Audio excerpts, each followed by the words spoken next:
Hey everyone, my name is Noelle, and today I'm going to tell you about my personal model of coaching.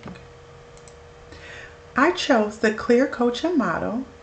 This model consists of 5 stages, which is the contract, to listen, to explore, to take action, and to reflect and review. The Clear Coaching model was designed to help individuals achieve transformational change based on new behaviors and beliefs. And this model is great for executive and leadership coaching. In stage 1 of the contract, the session should begin with a conversation about how the coach and coachee will work together in this session, what the coachee expects to get out of the session, and any progress that they would like to make. And as a reminder, the coach will lay down basic ground rules during the engagement. However, this contract can be revisited at any time during the session. Welcome in, Chase. Again, I'm Dixie Lee, and I look forward to working with you today and throughout our engagement. Do you have any questions before we get started? Not at the moment. I am a little nervous, but ready to get started. What would you like to focus on today? As you know, I was just promoted to team coordinator, but I'm afraid I may get fired if I don't figure out how to manage this role.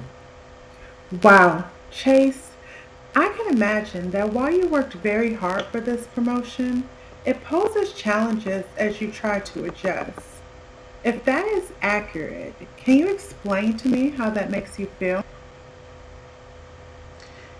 Stage 2 is to listen. After contracting, the coach should ask questions of the coachee in relation to the area of focus. The coach should start to look for clarity in details and make connections and start to understand both what the coachee thinks about their topic and perhaps more importantly, how they feel.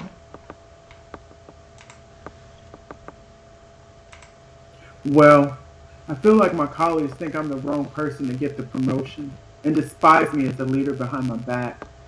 This depletes my confidence and causes me to doubt my ability to succeed in this role. I've never overseen staff members before, and I struggle with delegating tasks, which has caused me to miss important deadlines. And that makes me very angry when my boss becomes frustrated with me. It makes me question my job security if she thinks I can't handle being a team coordinator. It sounds like you're dealing with a lot of emotions at once. Sometimes this can cause self doubt, which prevents us from believing that we will ever develop the skills needed to be successful. However, congratulations on taking the first step and starting this coaching engagement.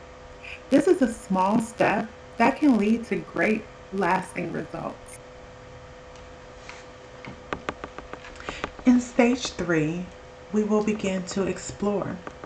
As facts and feelings become clearer, the coach starts to ask more probing and targeted questions of the coachee. And these should align with the approach to the coaching session as agreed upon during the contracting phase. The coach is looking to help the coachee understand their emotions at this current state, what they want to change, and how they might emotionally connect with a different future state.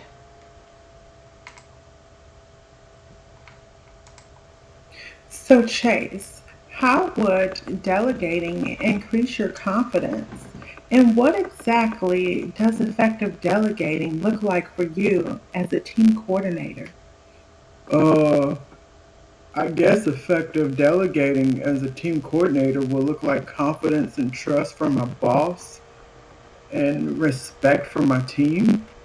Yes, trust and respect are wonderful feelings that make us feel more confident. However, I want you to tell me what effective delegation looks like from Chase's eyes. Well, I imagine being organized would be self fulfilling and allow me to stay on top of future deadlines. I will be more available and relaxed for my team if I stop trying to control the work I was responsible for before my promotion. Delegating these important tasks may encourage my team to trust me more as I focus on new tasks. In stage 4, we have action. So the coach asks questions to help the coachee consider actions they could take and explore how they feel about the actions and ultimately commit to these actions that are right for them. Again, the coach should not guide the client in any specific direction nor rescue the client if they are unable to find suitable actions themselves. You're right. Delegating tasks is a great way to show your team that you trust them. To put this plan into action, how do you think it would be best to approach this new habit of delegation when you return to work? One guy on my team is good at using the right formulas in Excel to generate comparable information from previous sales. I would just call him in my office and ask him to work on a report for me. Chase, while this is a good approach, sometimes we can envision it differently from how it actually plays out. Would you like to role play this scenario to enhance your confidence when you do call him into your office? Sure. I guess it couldn't hurt. I would say, hey Josh, can I see you in my office? Sure, Chase. Did I do something wrong? Not at all. Quite the opposite. I've always appreciated your expertise with Excel spreadsheets, and I would like you to take over working on these reports. If you ever find the workload becoming too much for you to handle during our busy months, I can assign Sarah to back you up if you're willing to train her. And we can make this change official next week to ensure you get caught up on all your current work. How does that sound? Cool. I look forward to it. Thank you. Well, that was great, Chase. By taking this next step, I believe you are on the right path to reaching your long-term goal of effective delegation. I do feel a little more at ease now. Thank you.